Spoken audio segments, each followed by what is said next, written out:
If you hear the term original English language manga, chances are your mind conjures up titles that have promising high-concept ideas with questionable execution, cheesy franchise tie-ins, and titles meant purely for fan service. And with a few notable exceptions such as Dramacon, Bizengast, and Night School, many titles never become too successful. This often has to do with a writer who is great at conceptualizing and drawing, but not so good at important things like actually telling a story and telling it well. Luckily for me, when I picked up original English language manga Hollow Fields, a title written and drawn by Madeline Rosca, this would not be the case.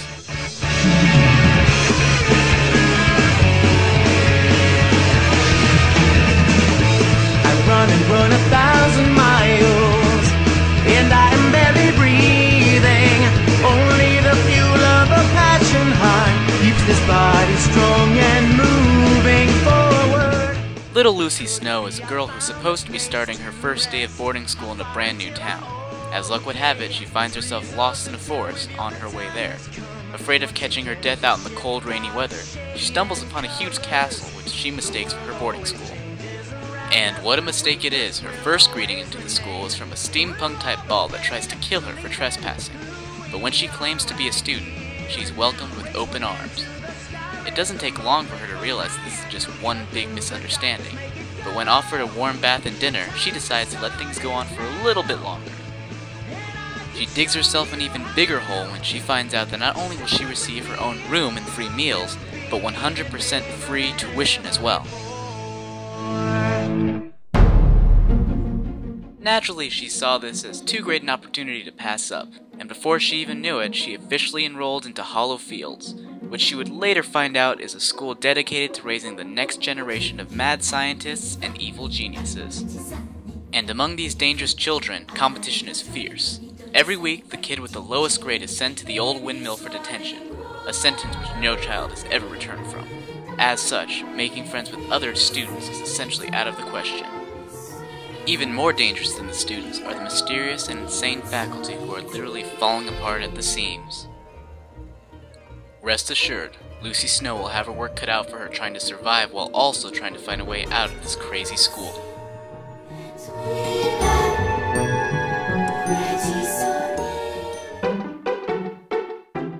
While the premise itself won't win any originality points, Madeline Rosca gets major kudos from me for executing it all so well, and a lot of it stems from the great characterizations in the manga.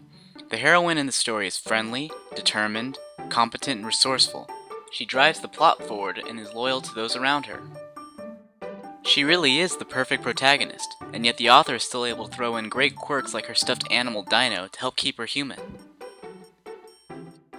But of course, where would a great protagonist be without the supporting cast? There's Summer Polanski, who is the top student at the school and dead set on equalizing any competition she finds, Lucy included. There's Carmen, Summer's lackey, and Claude McGinty, a kid who's constantly trying to escape Hollow Fields for some unknown reason, neither of whom really want to have anything to do with Lucy. On the villain front are the maniacal headmistress Miss Weaver and the hilarious yet ill-willed Mr. Croach. They both have their own pasts, desires, and agendas, which makes them believable as villains, even when their plans aren't so grounded in reality. Another great thing about this series is its pacing. It's divided into 15 nice chapters, and in each chapter a whole lot of stuff happens that moves things forward. Flashbacks are shown in key places that help enlighten the present timeline and develop the villains.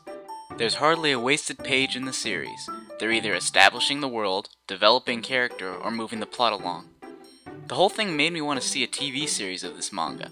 I think it fit nicely into 20 or so episodes, and it definitely has a mainstream appeal that I think would sell. Then there's the art. It has an aspect to it that sort of did give away that it didn't originate in Japan. I can't put my finger on it, but it's there. Perhaps it's the texture of the drawings that gives it away. But that's not to say it's a negative thing. I mean, it could be a positive thing depending on what you feel about the art. I kind of get an anime-inspired Henry Selick vibe when I look at it, and it definitely contributes to the overall charm of the series. Unfortunately, the series is just shy of perfect. The ending leaves a lot to be desired. Some loose ends aren't wrapped up so nicely, and other loose ends are wrapped up a bit too nicely for my taste, and the last few pages just feel incredibly artificially conceived. Fates are left unknown for whole groups of characters, and we can only assume the best, seeing as this is a series aimed at a younger audience, and yet someone like me can only wonder what kind of life some of the characters can live after certain seemingly irreversible actions are performed upon them. If you've read the manga, you'd understand. It just felt a bit too loosey-goosey for this type of story.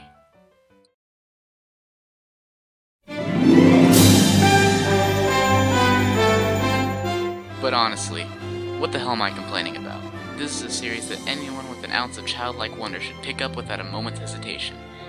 It's a standard that I hope other original English language manga live up to in the future, for if we see more titles like this, there's no reason they should do poorly. It's $15 for the omnibus edition, and it's well worth every penny. I give this series a 9 out of 10.